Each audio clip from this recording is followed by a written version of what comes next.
यहाँ से भी ऑब्जेक्टिव प्रश्न बनते हैं कि नाभा दास जी जो है किनके समकालीन कवि थे, तो आपका जवाब आना चाहिए तुलसीदास के समकालीन। कि कबीर साहब एक ऐसे संत हुए हैं जिन्होंने कभी भी पक्षपात पूर्ण बात नहीं किया था। ऐसा नहीं कि किसी धर्म विशेष का ये बुराई कर दिए और किसी धर्म का ये बड़ाई कर दिए, नहीं, जहाँ पर जो चीज इनको बोलना था बेहिचक अपनी बातों को रखे। जिस धर्म में जो भी बुराई था वो बुराई भी किए, और जहाँ वो गलत थे वहाँ गलत को गलत कहने में भी देखोगे ये चुके नहीं। कि इनके द्वारा जो कविता लिखे गए ना, उसको सुनने के बाद व्यक्ति का जो बुद्धि है, व्यक्ति का जो मन जो है वह विमल हो जाएगा। विमल मतलब शुद्ध हो जाते हैं, ठीक है। शिवा बावनी में किसकी वीरता का बखान है? शिवा बावनी में शिवाजी की वीरता का बखान है। कुछ स्टूडेंट हमारे जो होंगे उनको लगेगा कि बड़ा जल्दी सर खींच दिए, बड़ा जल्दी, इसलिए ध्यान रखिएगा क्योंकि अब आपके पास जो है समय की भी तो कमी है।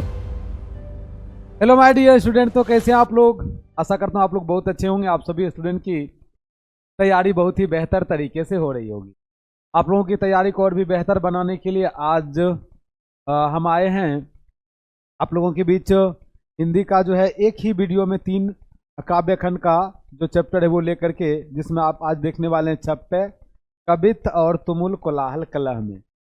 ये 3 कविता आप आज इसी वीडियो में पढ़ने वाले हैं। तो आप लोग जो है इस वीडियो को शुरू से अंतिम तक जरूर देखिएगा, क्योंकि यहाँ पे आप लोगों को जो भी ध्यान रखिएगा, दिमाग में ये क्वेश्चन आ रहा होगा सर इस चैप्टर से क्या क्या क्वेश्चन पूछा जाएगा, तो मैं बताने वाला हूँ। अधिक समय आपका लूंगा भी नहीं, क्योंकि ध्यान रखिएगा कभी परिचय में भी हम उस बिंदु पर विशेष चर्चा करेंगे जहाँ से एग्जाम में क्वेश्चन आते हैं, कविता में कहाँ से क्वेश्चन आते हैं। फिर मैं आपको ऑब्जेक्टिव प्रश्न की ओर लेके चलूंगा। और सब्जेक्टिव प्रश्न के लिए आप लोगों के लिए गैस क्वेश्चन दिया जा चुका है, और बाय मिस्टेक देखोगे उसमें एक चीज़ कर दिया गया था। कुछ स्टूडेंट कमेंट भी कर रहे थे, 10 और 12th वाले दोनों का एक ही बार मतलब PDF दे दिया गया एक ही जगह। तो आप लोग कन्फ्यूज मत कीजिएगा, आज हम बोल दिए हैं वह समस्या आप लोगों का खत्म कर दिया जाएगा, आप लोग जो बोल रहे थे। वैसे भी आप देखोगे तो शुरू के जो 23 पेज हैं उसमें 12th का है, बाकी देखोगे जो ऐड कर दिया गया वो 10 वाले का है। तो आज हम दोनों को बोले हैं कि अलग कर दिया जाएगा, तो आप लोग टेंशन नहीं लीजिएगा। क्योंकि हम बोले हैं हमारे टेक्निकल टीम में जो है उनको हम बोले हैं कि आप जो है इनको टेलीग्राम चैनल पे भी इस PDF को डाल दो, ताकि कुछ बच्चे वहाँ से भी डाउनलोड कर सकें। वो गैस क्वेश्चन है जिसमें कि ऑब्जेक्टिव सब्जेक्टिव व्याकरण सारा कुछ डाला गया है, और आप लोग को व्याकरण का भी इंतजार है। तो व्याकरण का भी चैप्टर हम बहुत जल्द ही लेकर आ रहे हैं आपके बीच, और वह लाइव वीडियो में ही आपको हम व्याकरण का जो भी है चैप्टर वाइज चीज़ें हम लेके आएंगे। ऑब्जेक्टिव सब्जेक्टिव, ऑब्जेक्टिव सब्जेक्टिव कहाँ, ऑब्जेक्टिव ही तो पूछा जाता है ना। व्याकरण में सब्जेक्टिव पोर्शन में आपके क्या है, देखोगे निबंध है, पत्र लेखन है और संक्षेपण है। तो वो तो देखोगे एक फॉर्मेट लेकर आएंगे, आपको बता देंगे एकदम आराम से, बेहतर नंबर आप वहाँ से भी ले पाओगे। ठीक है, तो चलिए आज शुरू करते हैं। कहाँ से? सबसे पहले छप्पे, और छप्पे में हम लोग जानेंगे कि छप्पे कविता के कवि कौन हैं, उनके बारे में, फिर कवित के बारे में आप लोग देखिएगा। तो शुरुआत करेंगे इस कविता से, और आप देखिएगा छप्पे कविता के जो कवि हैं यह है नाभा दास जी। कौन है? नाभा दास जी। जन्म इनका माना जाता है, अनुमानित है, देखोगे जन्म इनका माना जाता है 1570 ईस्वी, ठीक है। और निधन अज्ञात है, निधन के बारे में पता नहीं कि इनका निधन कब हुआ था। जन्म स्थान की यदि बात करें तो सांप्रदायिक मान्यताओं के अनुसार जो है कुछ लोगों का मानना है कि दक्षिण भारत में जो है नाभा दास जी का क्या हुआ था, जन्म हुआ था। शैशव में पिता की मृत्यु और अकाल के कारण माता के साथ जयपुर राजस्थान में प्रवास रहे। दुर्योगवश माता से बिछो हो गया था। फिर ये देखो वह जगह को छोड़ देते हैं।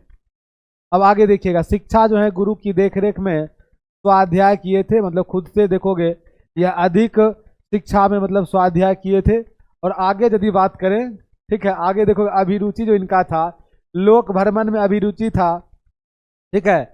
और भगवत भक्ति, काव्य रचना, वैष्णव दर्शन चिंतन में विशेष इनका रुचि थी। कहने का मतलब देखोगे अलग अलग जगह पे जाना, और भगवत भक्ति में कहने का मतलब कि भगवान की भक्ति में इनका क्या था, विशेष रुचि था। अब आगे देखिएगा, दीक्षा गुरु कौन थे? दीक्षा गुरु इनके थे स्वामी अग्रदास। कौन? अग्रदास। और इनका एक और नाम है अग्र अली भी बोले जाते हैं इन्हें, जो स्वामी रामानंद की शिष्य परंपरा के प्रसिद्ध कवि थे। नाभादास जी का अस्थायी निवास कहाँ माना जाता है? याद रखिएगा वृंदावन। यहाँ से आपके एग्जाम में ऑब्जेक्टिव प्रश्न आते हैं कि नाभादास जी का जो अस्थायी निवास स्थान कहाँ है? वृंदावन है। कृतियां में बात किया जाए तो भक्तमाल इन्हीं के द्वारा रचित है, जिनका रचना काल 1585 से 1596 माना जाता है। अष्टयम ब्रज भाषा में है, गद्य में। अष्टयम जो है रामचरितमानस की दोहा चौपाई शैली में लिखा गया है। तो भक्तमाल और अष्टयम की बात हम कर रहे हैं यहाँ पे। अब आगे देखिएगा, विशेष कवि नाभा दास की जो है पारिवारिक सामाजिक पृष्ठभूमि अधिकतर विद्वानों के मुताबिक ऐसा माना जाता है कि ये दलित परिवार में पैदा हुए थे, दलित वर्ग में। नाभा दास सगुनो उपासक राम भक्त कवि माने जाते हैं। आपके एग्जाम में यहाँ से भी ऑब्जेक्टिव प्रश्न पूछे जाते हैं। सगुनोपासक राम भक्त कवि ये थे। और नाभा दास गोस्वामी तुलसीदास जी के समकालीन कवि थे। यहाँ से भी ऑब्जेक्टिव प्रश्न बनते हैं कि नाभा दास जी जो है किनके समकालीन कवि थे, तो आपका जवाब आना चाहिए तुलसीदास के समकालीन। ये जो मतलब अलग अलग जगह पे जो हम ध्यान रखिए घेरते जो जा रहे हैं, ये गोलाकार आकृति में यहाँ से आपके एग्जाम में ऑब्जेक्टिव प्रश्न बनते हैं, इसीलिए इस यहाँ पे कुछ शब्द को हम घेर रहे हैं। आगे देखिए, छप्पा क्या है? छप्पा एक छंद है जो 6 पंक्तियों का गे पद है। गे पद मतलब होते हैं जिसको आप गा सकते हैं, 6 पदों का, इसीलिए इसका नाम छप्पे पर गया। आगे आप देखिएगा इसमें 316 छप्पे, आपके जो यहाँ पे 316 छप्पे में 200 भक्तों के चरित्र वर्णन है। 200 भक्तों के मतलब अलग अलग, जैसे कि आज छप्पे जो पढ़ोगे तो यहाँ पर आप पढ़ने वाले हो तुलसीदास और सूरदास जी के बारे में, इनका क्या कहना था। इसी प्रकार से अनेक जो संत हुए हैं ना, जिनका बड़ाई देखोगे छप्पे छंदों में किए हैं। आगे यहाँ कबीर देखिएगा, यहाँ आप जो आज पढ़ने वाले, यहाँ कबीर और सूरदास पर लिखे गए छप्पे भक्तमाल से लिया गया है। अब आप आगे देखिएगा, यहाँ पे ये है, देखोगे छप्पे में सबसे पहला आपका छप्पे में क्या लिखा है, कबीर साहब के बारे में ये क्या कहते हैं। लिखा है, भक्ति विमुख जे धर्म तो सब अधर्म करी गाए, योग यज्ञ व्रत दान भजन बिनु तुच्छ दिखाए। इसका मतलब समझिएगा, इस लाइन को आप उतार के व्याख्या में भी लिख सकते हैं, जो आप नीचे देख रहे होंगे इसका अर्थ। तो देखिए यहाँ पे लिखा है कि भक्ति विमुख जे धर्म, मतलब जो भक्ति से विमुख होकर के धर्म का आचरण भी यदि कर रहे हैं, ध्यान रखिएगा, तो वो सब अधर्म के बराबर है। भगवान की भक्ति की बात यहाँ कहा जा रहा है कि कबीर दास का क्या कहना है। देखिए, तो प्रस्तुत पंक्तियां जो है नाभा दास द्वारा रचित भक्तमाल से लिया गया है, जिसके माध्यम से नाभा दास ने कबीर की वाणी की विशेषता पर प्रकाश डाला है। क्या कहते हैं? कवि कहते हैं कि कबीर साहब के अनुसार जो व्यक्ति भक्ति से विमुख हो जाता है, जो भगवान की भक्ति नहीं करते हैं, वह अधर्म में लिप्त व्यक्तियों की तरह कार्य करता है, वह एक अधर्मी व्यक्ति की तरह कार्य करता है। और आगे क्या लिखा है, योग यज्ञ व्रत दान भजन बिनु तुच्छ दिखाए। आप योग करते हो, व्रत करते हो, दान करते हो, ये सब भी बेकार है यदि आप भगवान की क्या करते हो, भक्ति नहीं करते हो तो। ठीक है, तो चलिए यहाँ समझिएगा, कबीर साहब का मानना है कि सच्चे हृदय से किए गए भजन के बिना योग यज्ञ व्रत दान आदि सब तुच्छ एवं महत्वहीन है। थोड़ा सा देखो कि सर्दी खांसी हो गया है, तभी आपका क्लास लेना जरूरी था, इसीलिए आगे अब देखिएगा, आप समझिएगा। अब आप यहाँ पे अगला जो है क्या है पद, देखिए यहाँ पे, हिंदू तुरक परमान रामायणी सबदी साखी, पक्षपात नहीं बचन सबके सब ही के हित की भाषी। यदि देखा जाए तो नाभा दास जब कबीर साहब की यहाँ पे बड़ाई करते हैं कि कबीर साहब एक ऐसे संत हुए हैं जिन्होंने कभी भी पक्षपातपूर्ण बात नहीं किया था। पक्षपातपूर्ण मतलब कि मुंह देखी बात भी ये नहीं किए थे। ऐसा नहीं कि किसी धर्म विशेष का ये बुराई कर दिए और किसी धर्म का ये बड़ाई कर दिए, नहीं, जहां पर जो चीज इनको बोलना था बेहिचक अपनी बातों को रखे। जिस धर्म में जो भी बुराई था वो बुराई भी किए, लोगों का सहयोग समर्थन की बात करने की बात रहा, जहां सहयोग की बात रहा सहयोग भी किए।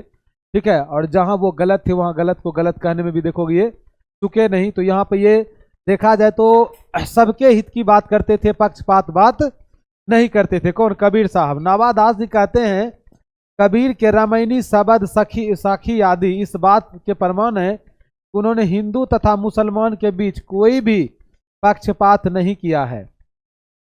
उनके वचनों में तो सबके हित की बात नजर आती है, इनके वचन में सबके हित की बात नजर आती है, चाहे वो हिंदू व्यक्ति हो या मुस्लिम व्यक्ति हो। हिंदू और मुसलमान को प्रमाण और सिद्धांत की बात कही है, और कबीर जाति पाति के भेदभाव से ऊपर उठकर केवल शुद्ध अंतःकरण से की गई भक्ति को क्या मानते हैं? श्रेष्ठ मानते हैं। ये देखोगे, अब आगे का आप देखिएगा, यहाँ पे जो पंक्ति है क्या लिखा है, देखिए, आरूढ़ दशा है जगत पे, आरूढ़ दशा है जगत पे, मुख देखी नाही बनी, कबीर कौनी राखी नहीं, बन वर्णो, वर्णो श्रम हो जाएंगे, वर्णो श्रम सत दर्शनी। अब यहाँ पे समझिएगा फिर क्या कहते हैं कबीर के बारे में। नाभादास जी, नाभादास द्वारा रचित भक्तमाल से लिया गया, देखोगे ये जो पद हैं यहाँ पे, जिसके माध्यम से नाभादास जी जो है कबीर की वाणी की विशेषता पर प्रकाश डाला है। और ये क्या कहते हैं, ये कहते हैं अर्थात कभी भी, अभी शुरू किए, चलिए आप देखिए यहाँ पे क्री सर पूछ रहे थे कि कब तक पढ़ाइएगा। अब आप यहां देखिएगा, अर्थात कभी भी पक्षपात पूर्ण बात नहीं कही, कबीर ने कभी भी कहीं सुनाई बातों को महत्व नहीं दिया और उन्होंने हमेशा आंखों देखी बात को ही कहा है। और कबीर साहब जो है यह 4 वर्ण, 4 आश्रम और 6 दर्शन, किसी की भी आनाकानी नहीं की, अर्थात किसी को भी महत्व नहीं दिया। इसका मतलब देखोगे हमारे हिंदू धर्म हिंदू धर्म में देखोगे आप कि 4 वर्ण है, आपको पता है। पहले वर्णों पे था, अब देखोगे जाति आधारित लोगों के साथ में भेदभाव होता है। जैसे पहले ब्राह्मण, क्षत्रिय, वैश्य और शूद्र ये वर्ण के कैटेगरी में था, लेकिन अभी देखोगे ब्राह्मणे में कई सारे ब्राह्मण हो जाएंगे, कोई मैथिली होगा। उसके बाद देखिएगा अलग अलग, मतलब कि ब्राह्मण में भी जैसे कि कोई पांडे जी अपने टाइटल में लगा रहे, कोई झा, कोई तिवारी। तो अब आप जरा गौर कीजिएगा, ये तो हम सिर्फ कैटेगरी में बांट रहे थे, कुछ लोगों को जाति के आधारित भेदभाव भी लोगों के साथ में किया जाता है। और कबीर साहब इन सभी चीज को नहीं मानते थे, ठीक है। कबीर साहब जो है जाति, वर्ण, ये सब चीज में इनका कोई विश्वास नहीं था। जिस तरह से देखोगे कि लोग जाति धर्म के नाम पे लोगों से नफरत करते हैं, ये भाव वाले ये संत थे ही नहीं कबीर साहब। उन्होंने वर्णाश्रम के सभी 6 दर्शनों की सच्चाई को लोगों के सामने रख दिया तथा किसी के प्रति ये पक्षपूर्ण बात नहीं किया। कौन? कबीर साहब। जैसे आप देखोगे भीमराव अंबेडकर साहब अपना देखोगे जो यहाँ पे आदर्श व्यक्ति मानते थे कबीर साहब को, आपको पता है, गौतम बुद्ध को, ज्योतिबा फुले को। क्यों? क्योंकि ये सब ऐसे संत विचार के लोग हुए हैं। देखोगे क्यों ये लोग जाति प्रथा में, मतलब जाति पाति के नाम पर किसी के साथ में भेदभाव करने वाली बात कभी नहीं की, जिसके कारण देखोगे कि हो सकता है कि यहाँ पे वो अपना आइडियल आदर्श मैन किनको बनाए थे, आदर्श व्यक्ति कबीर साहब को, ज्योतिबा फुले को, ठीक है, उसके बाद गौतम बुद्ध को। अब आपका आगे का चैप्टर है चैप्टर नहीं, अब आप लोग आगे देखने वाले हैं किनके बारे में, सूरदास जी के बारे में। यहाँ से किनके बारे में आप देखने वाले हैं, सूरदास जी के बारे में। अरे ये क्या बीच में आपका देखोगे थोड़ा सा दिख रहा होगा, स्क्रीन ऑफ हो गया था, अभी स्क्रीन नहीं, कैमरा का ये थोड़ा सा दिक्कत है। खैर कोई बात नहीं, आपके बीच देखोगे यहाँ पे, अब यहाँ पे किनके बारे में आप लोग देखने वाले हो, सूरदास के बारे में। चलिए देखिए यहाँ से, अब आप देखिए यहाँ पे क्या है, सूरदास के बारे में ये बड़ाई करें। यहाँ पे कबीरदास के बारे में तो बात किए ही थे, अब आप देखिएगा सूरदास जी के बारे में इनका क्या कहना है। देखिए यहाँ पे उक्ति ओज, यहाँ पे क्या लिखा है, उक्ति ओज, अनुप्रास वर्ण और स्थिति अति भारी, वचन प्रीति निर्वेही अर्थ अद्भुत तुकधारी। यहाँ पे इनके काव्य रचना की विशेषता करते हैं कि सूरदास जी जो है किस तरह के काव्य रचना किए थे। देखिएगा यहाँ पे क्या लिखा है, प्रस्तुत पंक्तियां जो है यह नाभादास द्वारा रचित भक्तमाल से लिया गया है, जिसके माध्यम से नाभादास ने सूरदास के काव्य की विभिन्न विशेषताओं का सुंदर वर्णन किया है। नाभादास जी क्या कहते हैं, सूरदास की जो कविताएं हैं उसमें युक्ति, चमत्कार, अनुप्रास वर्ण से भरी हुई है और सूरदास की कविताएं लयबद्ध और संगीतात्मक होती है, लयबद्ध और संगीतात्मक। चलिए अब आप यहां से देखिएगा कि हाँ, नाभादास जी का क्या कहना है। नाभादास जी का कहना है कि सूरदास की जो कविताएं हैं यह युक्ति, चमत्कार, अनुप्रास वर्ण से भरी होती है और सूरदास की कविताएं जो है यह लयबद्ध और संगीतात्मक होती है। मतलब कविताओं में देखोगे लय है और संगीतात्मक, मतलब इनके कविता को जब आप पढ़ोगे तो ऐसा लगेगा क्या कि इसके साथ में संगीत भी बह रहा है। सूरदास अपनी कविता की जो शुरुआत है वह जिन प्रेम भरी वचनों से करते हैं, उसका अंत भी उन्हीं वचनों से करते हैं। जैसे आपको हम बताते हैं, आप लोग पढ़े थे सूरदास के पद, कितने बेहतर तरीका से देखो उस पद को लिखा गया था। तो इनके काव्य रचना की बड़ाई कर रहे कौन? नाभादास जी। इनके काव्य रचना की, सूरदास के काव्य रचना की। आगे आप देखिएगा इसमें फिर आगे क्या कहते हैं, पद प्रतिबिंबित दिव्य दृष्टि हृदय हरिलीला भाषी जन्म कर्म गुण रूप सभी रसना प्रकाशी। इसका मतलब आप देखिएगा क्या है। इसका मतलब है कि सूरदास जी के जन के पद प्रतिबिंबित दिव्य दृष्टि हृदय हरिलीला भाषी, मतलब इनको ऐसा लग रहा है कि भगवान ने इनको दिव्य दृष्टि दिया है। दिव्य दृष्टि मतलब देखोगे आपको पता है कि सूरदास जी जो है आंख से अंधे थे।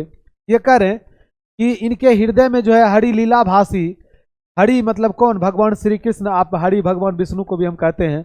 इनका ये भी मानना है कि जिस तरह से इन्होंने भगवान के लीला का गुणगान किया अपने कविता में, ऐसा लग रहा है कि इन्होंने अपनी नजरों से सब कुछ देखा है। कौन? सूरदास जी। ऐसा लग रहा है कि भगवान ने इनको दिव्य दृष्टि दिया है। ये ऐसा दृष्टि देखोगे जिसके माध्यम से ये भगवान श्री कृष्ण की सभी लीलाओं को देख करके अपने कविता में लिख दिए हैं। देखिए यहाँ पे फिर वही लाइन है आपका, प्रस्तुत पंक्तियां नाभादास रचित भगमाल से लिया गया है, जिसके माध्यम से नाभादास ने सूरदास की काव्य की विभिन्न विशेषताओं का सुंदर वर्णन किया है। नाभादास कहते हैं कि सूरदास की जो दृष्टि है ना, वह क्या है? दिव्य है, और जिसमें भगवान श्री हरि की संपूर्ण लीलाओं का प्रतिबिंब भाषित है। और सूरदास ने अपनी कविताओं में श्री कृष्ण की लीला का वर्णन किया है। और सूरदास ने प्रभु के जन्म कर्म गुण रूप सभी को अपनी दिव्य दृष्टि से देख करके अपने वचनों से क्या कर दिया है? अपने वचनों से प्रकाशित कर दिया है। अब आप आगे देखिएगा, आगे फिर ये सूरदास जी के बारे में क्या कहते हैं, उनकी कविताओं के बारे में क्या कहते हैं। विमल बुद्धि हो तासु की जो यह गुण सर्वननी धरे, सुर कवित सुनी कौन कवि जो नहीं सिर चालन करे। विमल बुद्धि हो तासु की, इसका मतलब समझिएगा कि नाभादास जी सूरदास जी के बारे में कहते हैं कि इनके द्वारा जो कविता लिखे गए ना, उसको सुनने के बाद व्यक्ति का जो बुद्धि है, मन जो है वह विमल हो जाएगा। विमल मतलब शुद्ध हो जाते हैं, ठीक है, विमल हो जाएंगे। और ये कह रहे हैं ऐसा कोई व्यक्ति नहीं होगा जो सूरदास की कविता सुनने के बाद अपना सिर चालन नहीं करेगा, कि सिर नहीं हिलाएगा, झूमेगा नहीं। इनके कविताओं में देखोगे वो रस हैं, ठीक है, जिनको सुनने के बाद व्यक्ति अपना सिर चालन करने लगेंगे। अब आगे देखिएगा यहाँ पे नाभादास कहते हैं कि जो भी मनुष्य सूरदास के द्वारा गाए गए भगवान के गुणगान को अपने कानों में धारण करता है अर्थात सुनता है, उसकी बुद्धि विमल हो जाती है। और नाभादास जी आगे कहते हैं कि संसार में ऐसा कोई कवि नहीं होगा जो सूरदास जी के काव्य को सुन करके प्रशंसा पूर्वक अपना सिर चालन न करे, अर्थात उनकी बातों में हामी न भरे। तो ये पद में देखोगे इन्होंने किनका बड़ाई किया? सूरदास जी का। एक और पीछे आप देखे थे छप्पे, जिसमें ये पद किनका बड़ाई कर रहे थे? कबीरदास जी का। और ये दोनों छप्पे भक्तमाल नामक रचना से लिया गया। और भक्तमाल में हम आपको बताए ही थे तो वहां पर देखोगे 200 भक्तों का ये बड़ाई किए हैं। कौन? नाभादास जी 200 संत का बड़ाई किए हैं। अब आप चलिएगा आगे देखिएगा, आगे आपका क्या है? सब्जेक्टिव क्वेश्चन तो आपको गैस क्वेश्चन के रूप में मिल जाएगा। कुछ ऑब्जेक्टिव प्रश्न आप कीजिएगा। ये आपके लिए है कि नाभादास किसके समकालीन कवि थे। हम आपको बताए थे कि नाभादास जी जो है यह तुलसीदास के समकालीन कवि थे।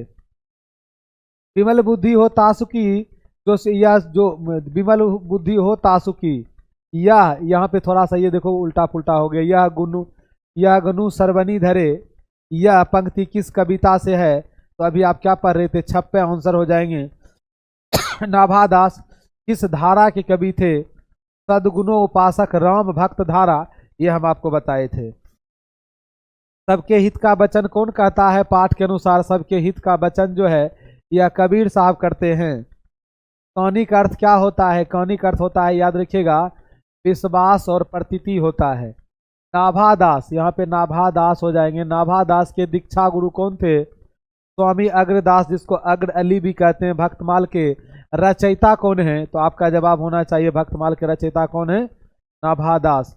भक्त चरित्रों की माला क्या कहलाता है? भक्त चरित्रों की माला भक्तमाल कहलाता है। नाभादास किसके शिष्य थे? नाभादास किसके शिष्य थे? स्वामी अग्रदास, जिसको अग्र अली बोला गया है। कबीरदास किस शाखा के कवि माने जाते हैं? सगुण, रामानंद, सर्वगुण या महादास? वैसे ध्यान रखिएगा, एक ऑप्शन को हम यहाँ पे निर्गुण बना देते हैं, ठीक है, क्योंकि कबीर दास जी जो है ना, यह निर्गुण भक्ति धारा के क्या थे, कवि थे। ऑप्शन थोड़ा यहाँ पे गड़बड़ हो गया, तो हम यहाँ पे निर्गुण भक्ति धारा कर देते हैं, ठीक है। ये आपका आंसर हो जाएंगे। ये आपका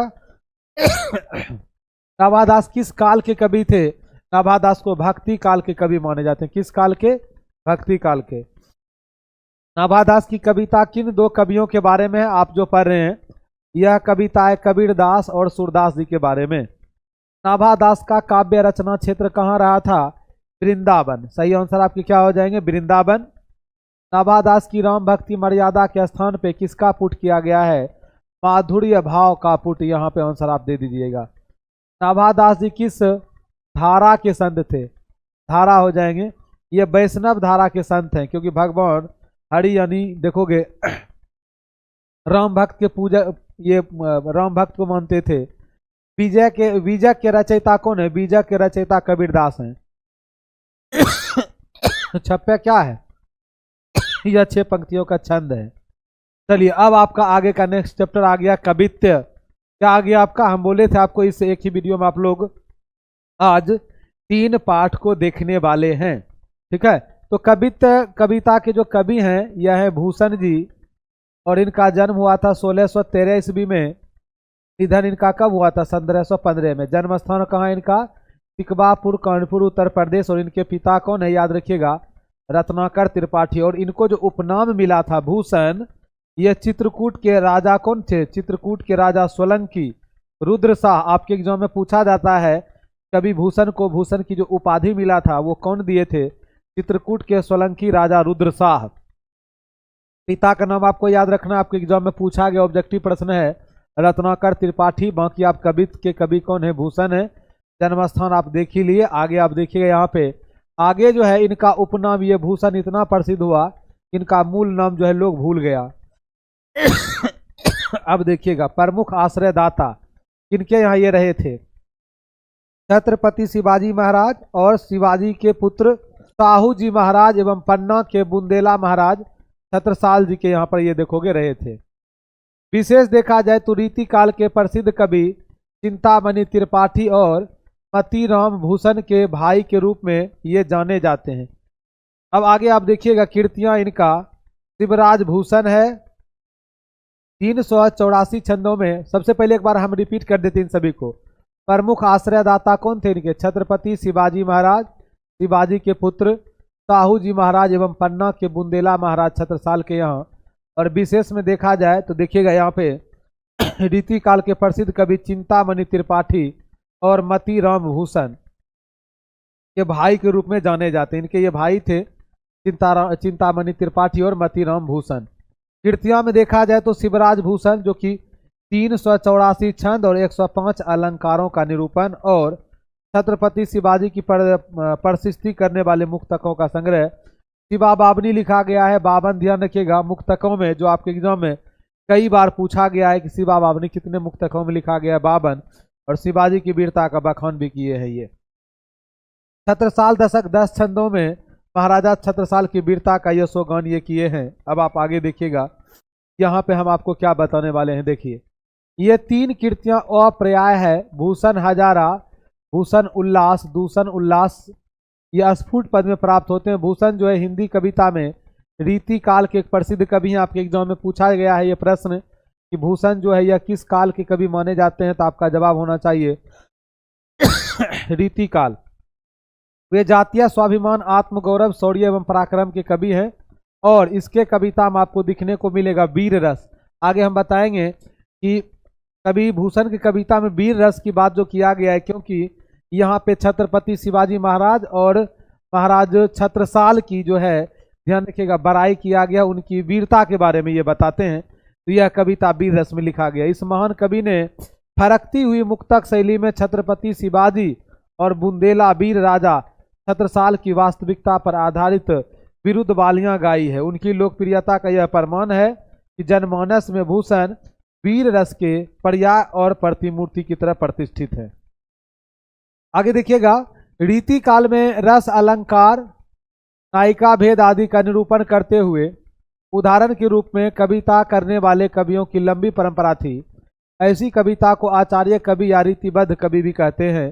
भूषण एक रीतिबद्ध आचार्य कवि ही थे, किंतु अलंकार निरूपण करते उनका आचार्य रूप बहुत सफलता प्राप्त नहीं कर सका और रीति काल में श्रृंगार रस की प्रधानता थी। प्रायः सभी कवि श्रृंगार कविता ही लिखते दिखलाई पड़ते हैं। इस प्रधान प्रवृत्ति और भाव प्रभाव से अलग हटकर भूषण ने जो है वीर रस को प्रमुखता दी और उन्होंने कविता का भाषा तो ब्रज भाषा ही रखा है। और कविता का भाषा क्या रखे? ब्रज भाषा, ये आपको याद रखना है। ठीक है, आगे देखिए। यहाँ भूषण के दोनों प्रिय नायक कौन कौन? छत्रपति शिवाजी महाराज और छत्रसाल से संबंधित 2 कवित्व दिए गए हैं, जिनमें उनके शौर्य का और ओजस्वी, शौर्य मतलब उनकी देखोगे वीरता का बखान किया गया है। तो आइए सबसे पहले देखोगे ये किनके बारे में बात करते हैं। पहला कविता है छत्रपति शिवाजी महाराज के बारे में, आप देख रहे होंगे पहला कवित्व जो है इन्हीं पे ये लिखे हैं। क्या इसमें कहें, एक एक पंक्ति का अर्थ हम आपको आगे बताएंगे, आपके बुक में भी इस तरह से लिखा होगा। छत्रपति शिवाजी महाराज के बारे में आपका देखोगे पहला कवित्व है, दूसरा आपका ये है कौन? बुंदेला महाराज छत्रसाल। ठीक है, इनके बारे में ये बात करते हैं। तो चलिए एक एक पंक्ति को यहाँ से आप देखिएगा, पंक्ति में क्या लिखा है यहाँ पर समझिएगा। इंद्र जिमी जंभ पर 12 ज्यों अम्ब पर, रावण सदम्भ पर रघुकुल राज हैं। यहाँ पे समझिएगा क्या कहा जा रहा है, इनकी वीरता के बारे में कह रहे हैं कि जिस तरह से देखोगे इंद्र जिमी जंभ पर, जिस तरह से जिमी जंभ पर समझिएगा, यहाँ पे कहा गया कि जिस तरह से भगवान इंद्र का यम पर देखोगे, यम पर क्या है? अधिकार है, उनका प्रभुत्व है। और उसी प्रकार ध्यान रखिएगा आगे कह रहे हैं 12 ज्यों अम्ब पर, इसका मतलब क्या हुआ? 12 ज्यों अम्ब पर समुद्र की अग्नि पर ध्यान रखिएगा, जिस प्रकार समुद्र की अग्नि पर पानी का, और जिस तरह से ध्यान रखिएगा रावण सदम घमंडी रावण पर किनका ध्यान रखिएगा अधिकार वर्चस्व रहा? भगवान राम का। रघुकुल राज में क्या हुआ? भगवान राम ही तो रघुकुल राज भगवान राम का। उसी प्रकार करें कि जो मल्लेच्छ वंश हैं, ठीक है, उन पे किनका देखोगे राज है? छत्रपति शिवाजी महाराज का। इस पंक्ति का अर्थ देखिएगा। प्रस्तुत पंक्तियों में कवि भूषण शिवाजी के शौर्य का बखान करते हुए कहते हैं कि शिवाजी का मलेच्छ वंश पर उसी प्रकार राज है जिस प्रकार इंद्र का यम पर है, समुद्र की अग्नि का पानी पर है, और तथा दम्भ से भरे रावण पर किनका? श्री राम का राज है। इन पंक्तियों में भूषण ने शिवाजी के शौर्य की तुलना किनसे कर दिया है? भगवान इंद्र से, समुद्र अग्नि से और भगवान राम से किया गया है। मलेच्छ वंश किसको बोला गया है? याद रखिएगा, मलेच्छ वंश बोला गया, हम आपको बता रहे हैं। औरंगजेब देखोगे, औरंगजेब जो कि मुगल वंश के राजा थे, जिनको इन्होंने काफी परेशान कर दिया था। ठीक है, छत्रपति शिवाजी महाराज देखोगे औरंगजेब को बहुत ही परेशान करके रखा था। औरंगजेब जो है इनसे कभी जीत नहीं पाए थे। किनसे? छत्रपति शिवाजी महाराज से। क्योंकि याद रखिएगा इतिहास में छत्रपति शिवाजी महाराज वैसे राजा हुए कि दुश्मन जिस भाषा में समझेगा उसको उसी भाषा में ही समझाया जाए। और इनके पुत्र भी देखोगे इसी के तरह हुए थे, इसी की तरह वीर बहादुर। किनके तरह? छत्रपति शिवाजी महाराज के तरह। आगे आप देखिएगा, पौन बारी बाह पर शंभु रतिन राह पर, ज्यों सहस्त्र बाहु पर राम द्विराज है। पौन बारी बाह पर, इसका मतलब समझिएगा, हम आपको बताते हैं इसका मतलब क्या हुआ। इसका मतलब हुआ, ध्यान रखिएगा कि जिस प्रकार हवाओं का जो है बादल पर राज है, और जिस प्रकार शंभु भगवान शिव को बोला गया है, जिस प्रकार भगवान शिव का रति के पति कामदेव, ठीक है, काम वासना जो देखोगे ऐसा माना जाता है कि लोगों में जागृत करते हैं। ठीक है, तो भगवान शिव बैरागी स्वभाव के हैं। उन पे देखोगे कि कामदेव, रति के पति कौन है? कामदेव। उनका भी देखोगे यहाँ पे बस नहीं चल पाता है। और मतलब क्या देखा जाए तो कामदेव पे उल्टा किनका बस चल रहा है? भगवान शिव का। और उसी तरह से देखोगे सहस्त्र बाहु एक राक्षस हुए थे, जिन पे देखोगे जिनको मार दिए थे कौन? परशुराम, भगवान परशुराम मार दिए थे। ठीक है, तो यहाँ पे अब जो तुलना किया जा रहा है, याद रखिएगा, अब जो यहाँ पे तुलना किया जा रहा है इनका, शिवाजी का जो तुलना कर रहे हैं कवित्व में कौन? कवि भूषण। इनका तुलना हवाओं से किया जा रहा है। इनका तुलना याद रखिएगा शंभु भगवान शिव से किया जा रहा है। इनका तुलना किनसे किया जा रहा है? इनका तुलना याद रखिएगा परशुराम से किया जा रहा है, इनकी वीरता का तुलना। तो अब देखिएगा आगे आपको बताते हैं। यहाँ पे लिखा है कि वही चीज फिर आपका देखिएगा, यहाँ पे प्रस्तुत पंक्तियों में कवि भूषण शिवाजी के शौर्य का बखान करते हुए कहते हैं कि शिवाजी का मलेच्छ वंश पर उसी प्रकार राज है जिस प्रकार हवाओं का बादल पर, भगवान शिव का रति के पति कामदेव पर और परशुराम का सहस्त्र बाहु पर। एक राजा, यहाँ पे एक राजा की जगह एक राक्षस हो जाएंगे, यहाँ राजा नहीं होना था, ठीक है, जिसकी भुजाओं को परशुराम ने काट डाला था। पर इन पंक्तियों में भूषण ने शिवाजी के शौर्य की तुलना हवाओं से किए हैं, शिव से किए हैं और परशुराम के साथ किए हैं। आगे देखिए, आगे के कवित्व में फिर जो है शिवाजी की तुलना, उनकी वीरता की तुलना किनसे किया जा रहा है, देखिएगा उनकी शौर्य की तुलना। काबा दुरुब दंड पर, सीता मृग झुंड पर, भूषण विदुंड पर जैसे मृगराज हैं। इसका मतलब समझिएगा, दावा दुरुब दंड पर, दावा नल देखोगे जंगल की आग को बोला जाता है। जिस प्रकार देखोगे कि जंगल की आग जो होते हैं, दावा नल जो होते हैं, कि जंगल के हरे भरे पौधे को भी देखोगे जला करके राख कर देते हैं, खत्म कर देते हैं, जबकि जंगल कितना बड़ा होता है, ठीक है। उसी फिर आगे करें, जिस प्रकार याद रखिएगा कि चीता के आते ही, चीता का पांव रखते ही देखोगे मृग का जो झुंड है वह डर के मारे भाग जाते हैं। यहाँ पे वही कहा जा रहा है कि जैसे ही शिवाजी महाराज देखोगे जब आते हैं दुश्मनों के बीच में, ऐसा लगता है कि चीता पहुंच चुके हैं और मृग का जो एक प्रकार का दुश्मनों का जो झुंड बना हुआ वो सब डर के मारे भाग जाते हैं। और आगे क्या लिखा है, भूषण विदुंड पर जैसे मृगराज हैं। भूषण विदुंड पर याद रखिएगा जैसे मृगराज हैं। यहां पर अब आपको बता रहे हैं मृगराज माने होता है, याद रखिएगा शेर सिंह, ठीक है। शेर देखोगे, शेर जो है हाथी भरे, ध्यान रखिएगा शरीर में बड़ा है, लेकिन शेर जो है ध्यान रखिएगा, शेर को आते ही हाथी भी पीछे चले जाते हैं, ठीक है।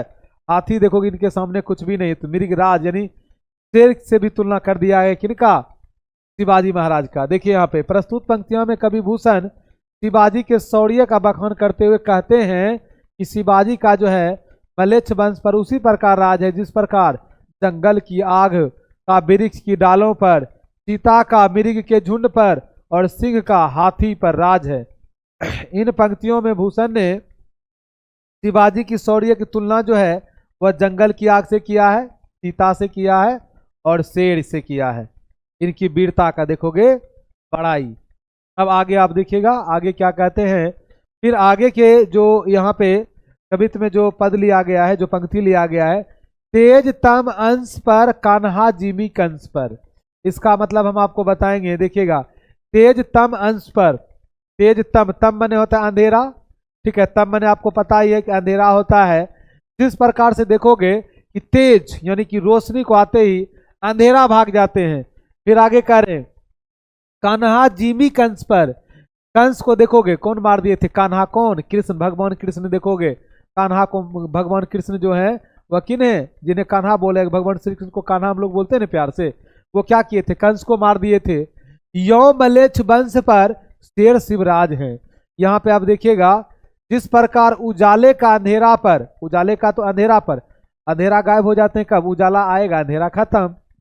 कृष्ण का कंस पर, भगवान कृष्ण का कंस पर राज है। इन पंक्तियों में भूषण ने शिवाजी के शौर्य की तुलना उजाले से किया है और कृष्ण जी के साथ किया है, कृष्ण के साथ की है। तो यहां तक वीरता की बात हो रहा था किनके बारे में, छत्रपति शिवाजी महाराज के बारे में। अब जो है यहाँ पे जो ध्यान रखिएगा किनकी वीरता का यशोगान किया जाएगा, किनके वीरता का, छत्रसाल महाराज के बारे में। यहाँ पर लिखा है निक्षत म्यान ते महू के मयू के, परलय भानु कैसी फारे तम तम तोम से गयंदन के जाल को। निक्षत म्यान ते मयू के, अब आपको बताएंगे निक्षत मतलब होते हैं म्यान, निक्षत मतलब होते हैं निकालना, म्यान मतलब क्या होते हैं, तलवार को रखने वाले। ध्यान रखिएगा जो पीछे आप देखते हुए रखा जाता है, ठीक है, खोला टाइप का, जिससे तलवार को, यहाँ पे ये कहा जा रहा है कि महाराज छत्रसाल जब अपनी तलवार को मयान से निकालते हैं, ठीक है, मयान से जब निकालते हैं तो फिर आगे क्या है, परलय भानु कैसी, ऐसा लग रहा है भानु मतलब होते हैं सूर्य, ऐसा लग रहा है कि उनके मयान से जो है अब जो ये तलवार निकला न, तो सूर्य के परलयकारी रोशनी के समान। अब दुश्मनों में देखोगे क्या तबाही मचा देगा। आगे लिखा है फारे तम तोम से गयंदन के जाल को। दुश्मनों का जो जाल है ना वह देखोगे फट जाते हैं, खत्म हो जाते हैं। तो यहाँ पर देखिएगा तो ये प्रस्तुत कवित्त कवि भूषण के द्वारा रचित काव्य छत्रसाल दशक से अवतरित है, जिनमें कवि भूषण ने छत्रसाल की वीरता, धीरता और पौरुष का सुंदर वर्णन किया है। कवि कहते हैं कि युद्ध भूमि में छत्रसाल की तलवार म्यान से इस प्रकार निकलती है जैसे कि प्रलयकारी सूर्य उसके किरणों से निकलती है, तथा वह गयंद अर्थात हाथियों के जाल को इस प्रकार तीतर बीतर कर देती है जैसे सूर्य की किरणें अंधेरे को। आगे देखिएगा यहाँ पे आगे का पंक्ति क्या है। लागती लपकी कंठ बैरिन की नागनी सी और रुद्र रुद्र रुद्र ही रिझावे दे दे मुंडन की माल को। ये करें कि जब इनके तलवार निकलते हैं ना मयान से और दुश्मनों के गले पर जब देखो ये पड़ते हैं तो लग रहा है क्या कि जैसे नागिन लिपट जाते हैं लोगों के गले में, उसी तरह से तलवार देखोगे लिपट जाते हैं। और ऐसा लग रहा है कि भगवान रुद्र को मुंड की माला चढ़ा रहे हैं। भगवान शिव का देखिएगा सबसे क्रोधित अवतार जो होते हैं वह रुद्र अवतार को माना गया है। ठीक है, तो यहाँ पर करें ऐसा लग रहा है कि भगवान रुद्र को मुंड बाल मतलब होते हैं, ध्यान रखिएगा यहाँ सर के जो ऊपर ये गर्दन की ये जो ऊपर का जो हिस्सा दुश्मनों का जो कटेगा इसको मुंड ही तो बोलेंगे। आप देखिएगा देवी काली का जो मला होगा उसमें भी मुंड माल होते हैं, और रुद्र अवतार में भगवान शिव के गले में भी देखोगे मुंड का ही माला होता है। तो यहाँ पे प्रस्तुत पंक्तियों में कवि भूषण द्वारा रचित कवित्त शीर्षक पाठ से अवतरित है, जिनमें कवि भूषण छत्रसाल की वीरता, धीरता और पौरुष का सुंदर वर्णन किया है। कवि कहते हैं कि हे राजन, आपकी तलवार शत्रुओं के गर्दन से नागिन की तरह लिपट जाती है और रुद्र यानी शिव को प्रसन्न करने के लिए उन्हें मुंडों की माला क्या करती है, अर्पित कर रही है। आगे आप देखिएगा लाल छीती पाल छत्रसाल महा बाहुबली कहाँ लो बखान करें तेरी करवाल को। लाल छीती पाल छत्रसाल महा बाहुबली कहाँ ले बखान करूं तेरी कलवाल को। देखिए यहाँ पे फिर ये कहते हैं कवि भूषण कि आप महाबाहुबली हैं और आपकी जो तलवार जो है, आपकी जो तलवार है इसकी बखान मैं कहाँ तक करूं, आपकी वीरता की बखान मैं कहाँ तक करूं। देखिए यहाँ पे जिनमें कवि भूषण ने छत्रसाल की वीरता, धीरता और पौरुष का सुंदर वर्णन किया है। कवि कहते हैं कि हे बलिष्ठ और विशाल भुजा वाले महाराज, यहाँ लिखा है लाल छीतीपाल छत्रसाल महाबाहुबली महाराज छत्रसाल, मैं आपकी तलवार का कहाँ तक बखान करूं। आपकी तलवार अत्यंत प्रलयकारी है जो शत्रुओं के समूह को क्या कर रही है, जो शत्रुओं के समूह को नष्ट कर रही है, उसे खत्म कर रही है। अब आगे देखिएगा आगे क्या है, आगे के जो पंक्ति है इसमें पड़ती भट्ट कटक कटीले केते काटे काटी कालिका सिकिल की कलऊ देती काल को। यहाँ पे समझिएगा क्या इस पंक्ति का हिंदी अर्थ हो जाएंगे। यहाँ पे लिखा है पड़ती भट्ट कटक कटीले केते काटी काटी कालिका सी, कालिका मतलब माँ काली, ठीक है, कालिका सिकिल की केलऊ देती काल को। इसका मतलब हम आपको बताते हैं, याद रखिएगा। इसका मतलब है कि यहाँ पे कहा जा रहा है कि जब आप अपने तलवार से दुश्मनों का संहार करते हो, ठीक है, उनको मारते हो, तो वहां पर ध्यान रखिएगा ऐसा लग रहा है कि माँ कालिका, माँ काली को, ठीक है, माँ काली को जो है आप दुश्मनों की याद रखिएगा, दुश्मनों की गर्दन को काट के क्या चढ़ा रहे हो, प्रसाद चढ़ा रहे हो, ठीक है, केलऊ देती काल को। इसका अर्थ समझिएगा कि कवि कहते हैं कि हे राजन, आपकी तलवार अत्यंत प्रलयकारी है जो शत्रुओं का दल का संहार करती है, और ऐसा लगता है वह शत्रुओं को काट कर काली को प्रसन्न करने के लिए क्या दे रही हो, प्रसाद देती हो। ठीक है, यहाँ तक आप इस पंक्ति का अर्थ समझ ही गए होंगे। अब आपको हम लेके चलते हैं इसमें ऑब्जेक्टिव प्रश्न की तरफ। सब्जेक्टिव आपको देखोगे वो कहाँ आपको मिल जाएंगे, गैस क्वेश्चन में ही। ऑब्जेक्टिव भी मिलेंगे लेकिन हम सोचे कुछ प्रैक्टिस आपका यहाँ पे भी हो जाए। तेज तम अंश पर कान्हा जिमी कंस पर, यह पंक्ति किस कविता से है, तो आपका आंसर होना चाहिए कवित्य। शिवा बावनी कितने मुक्तक में लिखा गया है, देखो हम पीछे आपको पढ़ाए थे ना 52 मुक्तक में। कवि भूषण की उपाधि किसने दिए थे, चित्रकूट के सोलंकी राजा रुद्र शाह। शिवराज भूषण ने कितने अलंकारों का निरूपण है, ये भी हम आपको बताए थे पीछे 105। इसमें भूषण की कीर्ति कौन सा नहीं हो जाएंगे, ये ऊपर का 3 है, हर्षो उल्लास नहीं हो जाएंगे। भूषण के प्रिय नायक कौन थे, इसके हीरो कौन थे, छत्रपति शिवाजी महाराज, और छत्रसाल को तो ये अपना हीरो मानते थे। शिवाजी के पुत्र का क्या नाम था, शिवाजी के पुत्र का नाम था क्या, शिवाजी के पुत्र का क्या नाम था, साहू जी महाराज। हंस रहा है तुम। चलिए आप आगे देखिएगा, शिवा बावनी में कितने मुक्तक हैं, शिवा बावनी में 52 मुक्तक हैं। कितने मुक्तक हैं, 52। आगे आप देखिएगा, छत्रसाल दशक में कितने छंद हैं, आएगा तुम, छत्रसाल दशक में कितने छंद हैं, 110, 210, 310 या 10। देखिए छत्रसाल दशक में कितने छंद हैं, आपको बताए थे 110।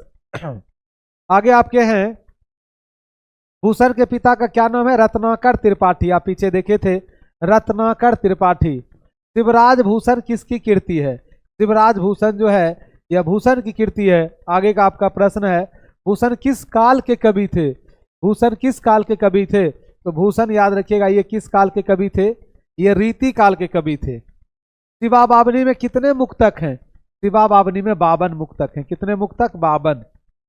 चिंतामणि त्रिपाठी, यहाँ बिंतामणि हो गए हैं, ध्यान रखिएगा। चिंतामणि त्रिपाठी भूषण के कौन थे, भूषण के भाई थे। लेखक परिचय हम आपको बताए थे। शिवा बावनी में किसकी वीरता का बखान है, शिवा बावनी में शिवाजी की वीरता का बखान है। देखो शिवाजी भी और शिव जी भी दे दिए। छत्रसाल दशक कीर्ति किसकी कीर्ति है, भूषण की। सही जवाब क्या हो जाएंगे, भूषण। भूषण की कविता में कौन सा रस पाया जाता है, वीर रस। कौन सा रस, वीर रस।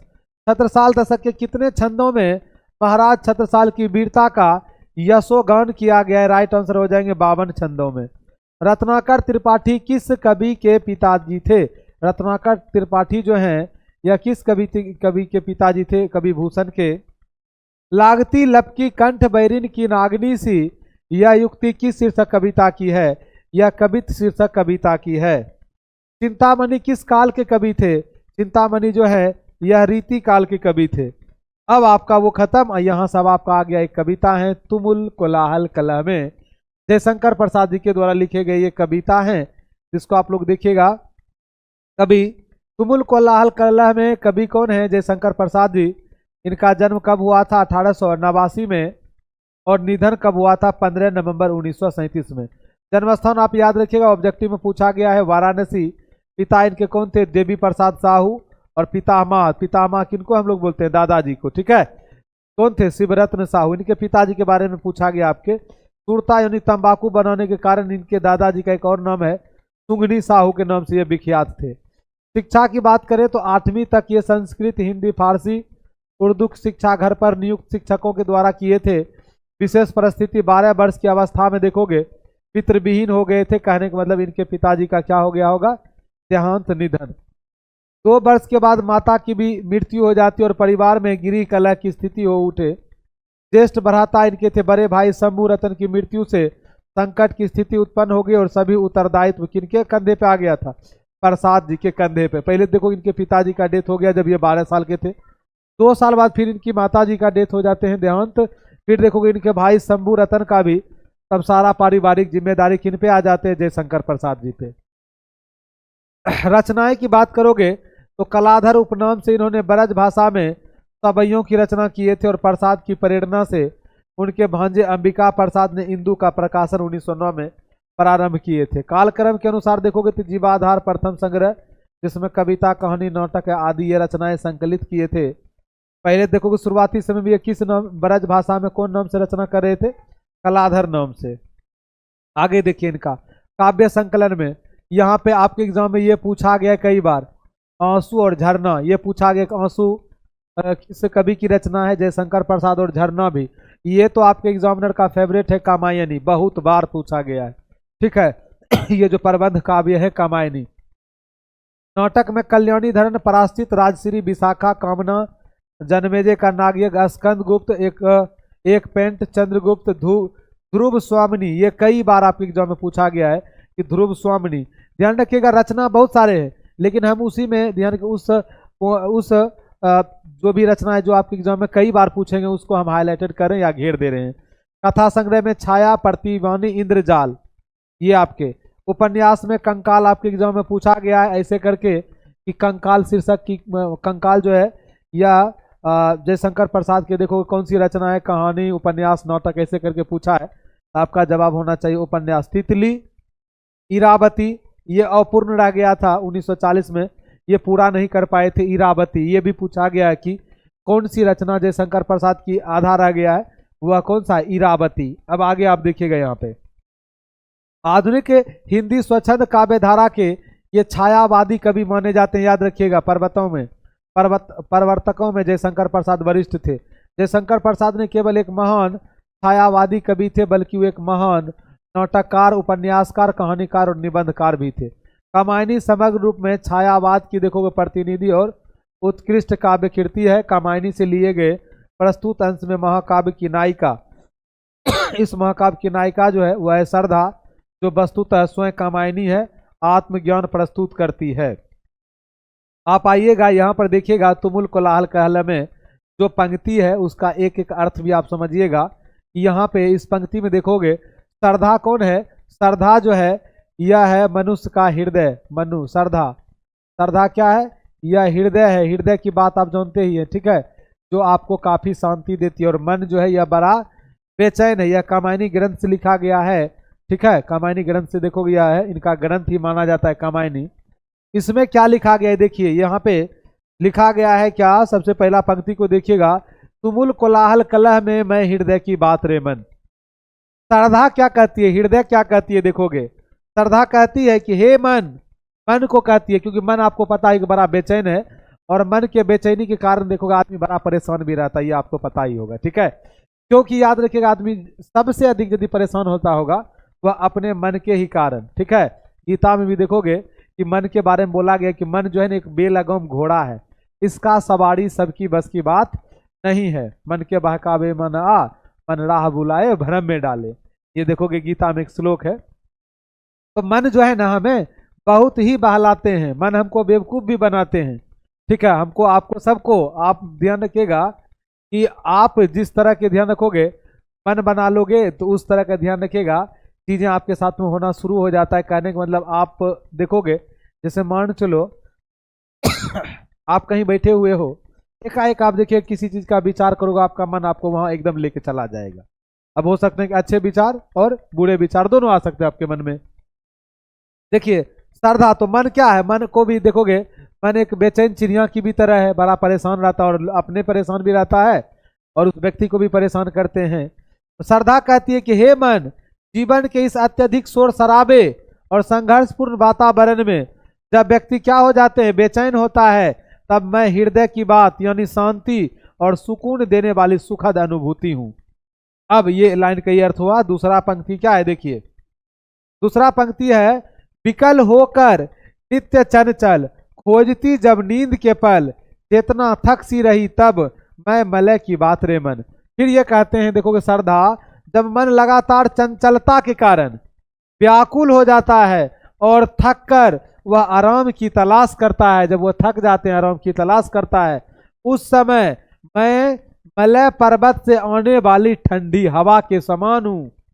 जो थकी हुई चेतना, चेतना मैंने ध्यान रखिएगा हम लोगों का जो चेतना है, जो थक जाते हैं दौड़ भाग में, थकी हुई चेतना को शीतलता और नई ऊर्जा क्या करती हूँ, शीतलता और नई ऊर्जा प्रदान करती हूँ। ये कौन कह रही है, सरधा कह रही है, हृदय कह रहा है, मनुष्य का हृदय। अब आगे का क्या लाइन है देखिए, चिर विषाद विलीन मन की इस व्यथा के तिमिर बन की, मैं उषा सी ज्योति रेखा कुसुम विकसित प्रात रे मन। फिर यहाँ पे देखोगे सरधा यानी हृदय का क्या कहना है, जब मन दुखों के घने अंधेरों में जंगलों में खो जाता है, दुखों के घने अंधेरों जंगलों में खो जाते हैं, तब मैं उस अंधकार को चीरने वाली सुबह की पहली किरण यानी उषा के समान हूं। मैं वह प्रभात हूं जिसमें, यह करे कि मैं वह प्रभात हूं, सुबह का ध्यान रखिएगा, वह समय हूं जिसमें फूलों की तरह नई उम्मीद खिलती है। ये कौन कह रही है, सरधा कह रही है। आगे देखोगे, जहां मरु ज्वाला धधकती सातकी कनको तरसती, उन्हीं जीवन घाटियों की मैं सरस बरसात रे मन। फिर देखोगे ये मन को क्या समझाती है, ये कह रहे कि जिस तरह से रेगिस्तान के भयंकर, मरु माने क्या होते हैं, रेगिस्तान मरुस्थल, रेगिस्तान के भयंकर गर्मी में चातकी पक्षी जो है पानी की एक बूंद के लिए तरसती है, और उसी तरह जीवन की कष्टकारी घाटियों में प्रेम और करुणा की मधुर वर्षा के समान हूं मैं। और आगे कहते हैं जो जीवन की जलन को क्या कर देती है, जो जीवन की जलन को, जो जीवन की ध्यान की प्यास को बुझा देती है। ये हृदय का कहना है। अब आगे देखिएगा, हृदय यानी कौन, श्रद्धा का कहना है। आगे क्या है, आगे का आप देखिएगा पंक्ति, पवन की प्राचीर में रुक, जला जीवन जा रहा है झुक, इस झुलसते विश्व बन की मैं कुसुम ऋतु रात रे मन। यहाँ पे फिर देखोगे क्या कहा जा रहा है कि जब जीवन गर्म हवाओं कष्ट की दीवारों के बीच फंसकर झुलसने लगता है, तब मैं इस संसार रूपी झुलसते हुए वन के लिए बसंत ऋतु की सुहावनी रात के समान हूँ, जो फिर से हरियाली और खुशहाली लाती है। यहाँ पे श्रद्धा देखो फिर मन को ये सारा बात समझाती है। आगे देखोगे ये शायद आपका लास्ट ही देखोगे, यहाँ पे होंगे, चिर निराशा नीरद से निर्धर से पड़ती छायायित अश्रु सर में, मधुप मुखर मरंद मुखलित मैं सजल जल जात रे मन। फिर मन को ये क्या समझा रही है श्रद्धा देखो, कह रही है कि निराशा के बादलों से भरे आंसुओं के तालाब में जहां चारों ओर दुख है, मैं उस तालाब में खिला हुआ कमल का फूल हूं। अब आगे देखिए यहाँ पर लिखा है अश्रु सर में मधुप मुखर मरंद मुकुलित। जिस प्रकार कमल पर भंवरे गुंजन करते हैं और वह रस से भरा होता है, वैसे ही मैं दुख में भी आनंद और सुंदरता का क्या करती हूँ, वैसे ही मैं दुख में आनंद और सुंदरता का संचार करती हूँ। ठीक है, तो यहाँ तक आप समझ गए होंगे। श्रद्धा देखोगे बार बार मन को क्या क्या समझाने की प्रयास कर रही है। अब आपको हम आगे बताते हैं। निष्कर्ष देखा जाए इस कविता के माध्यम से, देखो कवि ने यह बताया है कि जब जो है मनुष्य का मन यानी बुद्धि संघर्ष और दुख से थक जाता है ना, तब श्रद्धा यानी हृदय की जो भावना है उसको क्या देती है, उसे शांति देती है, आशा देती है और नया जीवन प्रदान करती है। अब इस पाठ से संबंधित कुछ ऑब्जेक्टिव प्रश्न भी आप देख लीजिए। देखोगे कुछ स्टूडेंट हमारे जो होंगे उनको लगेगा कि बड़ा जल्दी सर खींच दिए। बड़ा जल्दी इसलिए ध्यान रखिएगा क्योंकि अब आपके पास जो है समय की भी तो कमी है, पढ़ना आपको उसी टॉपिक को है जिसमें ध्यान रखिएगा। बाकी आपका जो नए बैच शुरू हो जाएंगे, जो हमारे जो नए विद्यार्थी होंगे उसके लिए एकदम आराम आराम से चीज़ों को पढ़ाएंगे और भी डीप में जा करके। देखोगे यहाँ पे जितना आपके एग्जाम के लिए जरूरी था उतना हमने बता दिया। देखिए यहाँ पे झरना शीर्षक काव्य संकलन किस कवि की रचना है, अभी आप देखे ही थे। सही जवाब आपके हो जाएंगे जयशंकर प्रसाद। तितली उपन्यास किनकी रचना है, जयशंकर प्रसाद। आगे का प्रश्न है कि जयशंकर प्रसाद के ज्येष्ठ भ्राता का क्या नाम थे, बताइए क्या नाम थे। शिव शंकर प्रसाद, विजय शंकर प्रसाद, रवि शंकर प्रसाद कौन थे, ये आपको बताना है।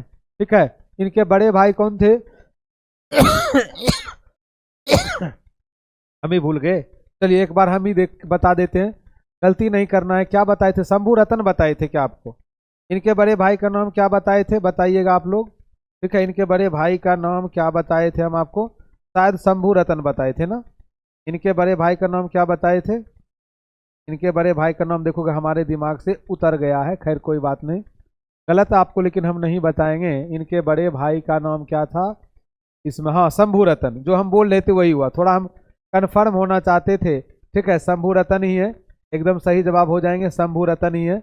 आगे का प्रश्न आप देखिएगा, आंसू किसकी रचना है, आंसू हम आपको बताए थे जयशंकर प्रसाद की रचना है। क्या इसकी रचना है, जयशंकर प्रसाद की। इनमें से कौन सी पुस्तक जो है वह प्रसाद जी की है, झरना हो जाएंगे, क्या हो जाएंगे, झरना।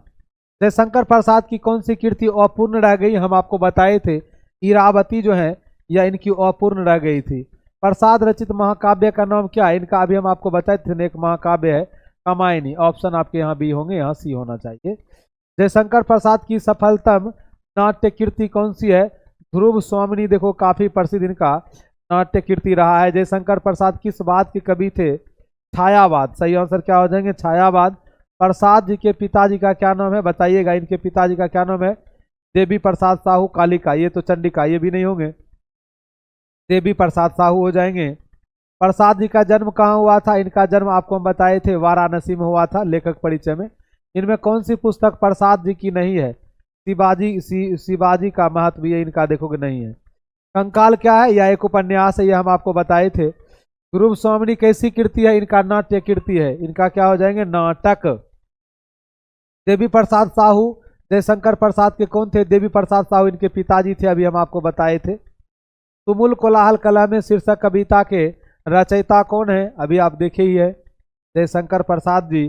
कामायनी के रचयिता कौन है? सही आंसर आपके इसमें भी हो जाएंगे जयशंकर प्रसाद। आगे का प्रश्न आप देखिएगा, जयशंकर प्रसाद का महाकाव्य का नाम क्या है? कामायनी, ये भी आप देखे थे अभी। कंकाल उपन्यास किस कवि की रचना है? तो सही जवाब इसका भी क्या हो जाएगा आपके? जयशंकर प्रसाद। चिर विषाद विलीन मन की, यह किस कविता की पंक्ति है? राइट आंसर आपके हो जाएंगे तुमुल कोलाहल कलह में। शेर सिंह का शस्त्र समर्पण नामक आख्यानक नामक काव्य किसके द्वारा लिखा गया है? इसका भी सही जवाब हो जाएंगे जयशंकर प्रसाद। निम्नलिखित में कौन कवि छायावादी है? छायावादी कवि किन्हें माने जाते हैं? जयशंकर प्रसाद जी को छायावादी कवि माने जाते हैं। सबसे लास्ट आपका कामायनी महाकाव्य में कामायनी कौन है?